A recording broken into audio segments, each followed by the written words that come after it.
What would you do if you woke up in a hospital bed and discovered your own children had sold your house? Not rented it, not listed it, sold it. But before we continue, please subscribe and turn on the notification bell for updates. That was the exact moment Margaret Whitmore, 68 years old, found herself staring at the ceiling of room 417 at Riverside Medical Center in Columbus, Ohio. Just hours earlier, she had been wheeled out of surgery after an emergency gallbladder removal. The anesthesia was still wearing off. Her body felt heavy, her mouth dry, and the quiet beeping of hospital machines filled the room like a slow ticking clock. Margaret expected the usual things when her sons came to visit: concern, maybe flowers, maybe even one of Daniel's awkward jokes. Instead, the door opened and Daniel Whitmore, 42, stepped inside with a look that felt strangely businesslike.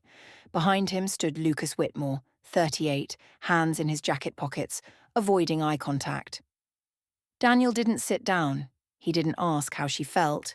He just said it. "The house is gone." Margaret blinked slowly. Daniel continued like he was announcing a routine errand. "We sold it. You can't live alone anymore." Lucas nodded quietly beside him. Just like that. 40 years of memories reduced to a single sentence. But Margaret didn't argue. She didn't raise her voice. Instead, she slowly turned her head toward the hospital door. Because down the hallway, in the waiting room, someone had already been sitting there for hours.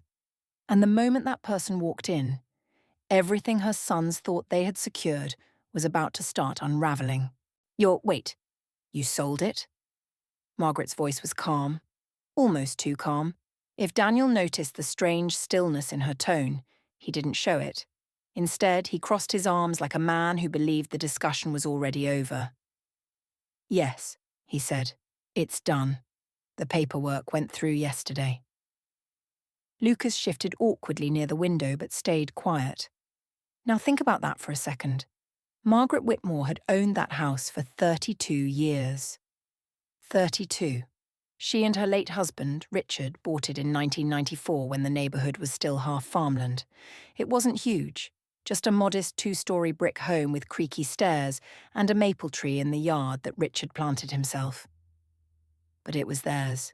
Every birthday, every Christmas morning, every scraped knee from Daniel and Lucas, learning to ride bikes on the driveway. All of it lived inside those walls. And now Daniel was standing there talking about it like he had just traded in an old car.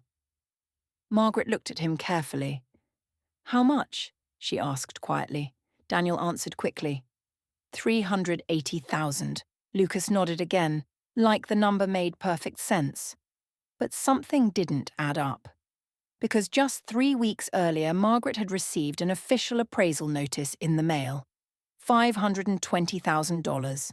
That's a pretty big gap, isn't it? Nearly $140,000 missing. So Margaret asked another question. Who bought it? Daniel hesitated, just for half a second. And sometimes that tiny hesitation tells you everything. "We had authority," Daniel added quickly. "You signed the paperwork months ago, the power of attorney. Remember?" Margaret remembered the papers. Daniel had brought them during dinner one night, said they were just-in-case documents. Something about helping manage bills if she ever got sick. At the time, it sounded reasonable, but now something felt off. Because houses don't usually sell this fast, especially not when the owner is lying in a hospital bed, which meant someone rushed the deal, someone cut corners, and someone sitting in that hospital waiting room knew exactly how dangerous that could be. Have you ever watched someone walk into a room and instantly change the atmosphere? That's exactly what happened next. The hospital door creaked open again, and a woman stepped inside with calm, deliberate confidence. Margaret's eyes softened immediately. "Evelyn," she said quietly. Evelyn Carter, 66 years old. His silver hair neatly pinned back, stood in the doorway holding a leather folder under her arm. Now Daniel's reaction was different. The moment he saw her, his shoulders stiffened, because Evelyn Carter wasn't just Margaret's old friend. She had been a real estate attorney in Columbus for nearly 35 years. And more importantly, she was the very person who handled the legal paperwork when Margaret and Richard bought the house decades earlier. Evelyn walked over to Margaret's bedside and gave her a gentle smile. "How are you feeling?" she asked. "Better now," Margaret replied softly. Then Evelyn turned and looked directly at Daniel, not angry, not emotional, just observant. "I heard you sold the Whitmore house," she said. Daniel forced a quick laugh. "Yeah, Mom can't live alone anymore. We had power of attorney." He said it like that ended the conversation, but Evelyn tilted her head slightly. "That's interesting," she said. Lucas frowned. Daniel's smile faded a little, because Evelyn calmly opened the folder she had brought with her. "You see," she continued, "Margaret called me 3 weeks ago and asked me to review those documents." Daniel's face went pale. The room suddenly felt much smaller. "Which means," Evelyn added quietly, "I already know something you clearly don't." Lucas looked back and forth between them, confused. Daniel swallowed. "What are you talking about?" he asked. Evelyn closed the folder slowly. "The papers you used to sell that house," she paused, "weren't legally finalized yet." Silence filled the room. Daniel's confidence cracked for the first time. But what Margaret said next would make the situation far worse than either son imagined. Daniel stared at Evelyn like she had just spoken a foreign language. "Not finalized," he repeated. "That doesn't make any sense." But Evelyn didn't rush her answer. Instead, she pulled a chair closer to Margaret's bed and sat down calmly, the leather folder still resting on her lap. "Daniel," she said, "do you know how many property disputes I've handled in my career?" Daniel didn't answer. "Hundreds," she continued, "and almost every single one started with someone thinking paperwork meant something, before it actually did."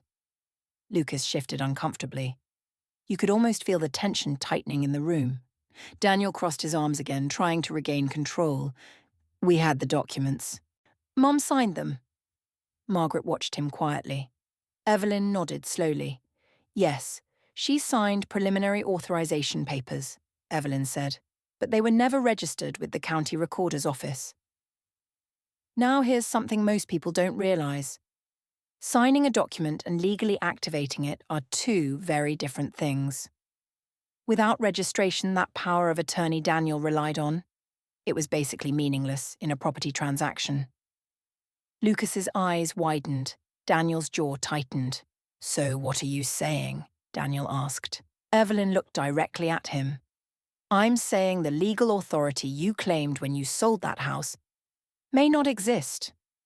The room went silent again. Lucas rubbed his forehead. "But the sale already happened," he muttered. "The buyer wired the money." Daniel nodded quickly. "Exactly. The deal's done." But Margaret finally spoke again. Her voice was soft, calm, and strangely steady. "That's not the only thing you didn't know." Both sons turned toward her. Because 3 weeks before the surgery, Margaret had made one very quiet decision.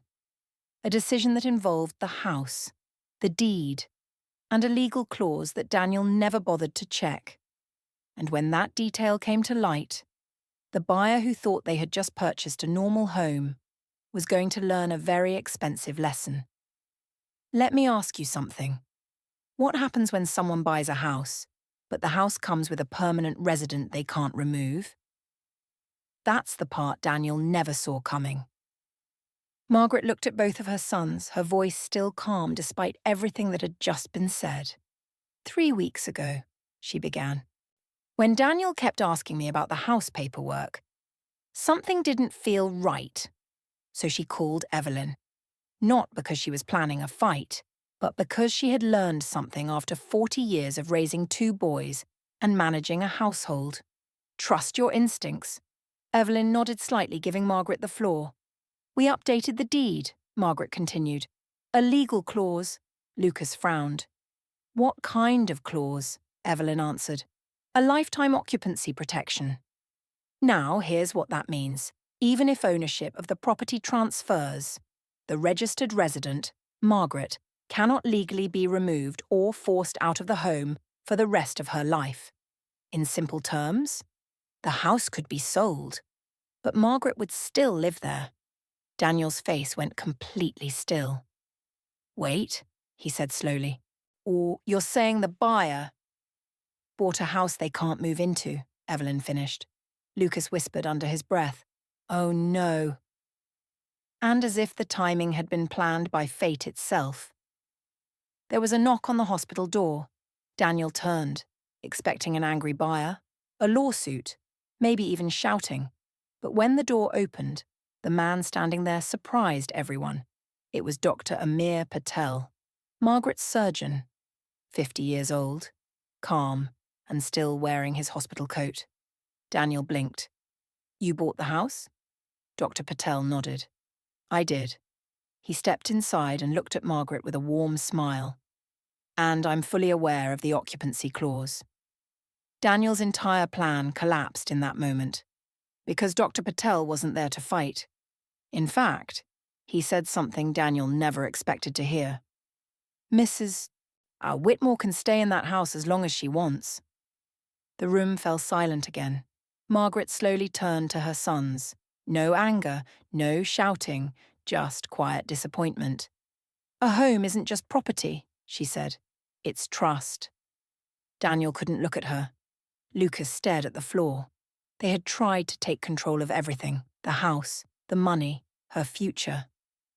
But in the end, the one thing they underestimated was the woman they thought they could outmaneuver. So now I want to ask you something. If you were Margaret, would you forgive them, or would you never trust them again? Tell me in the comments.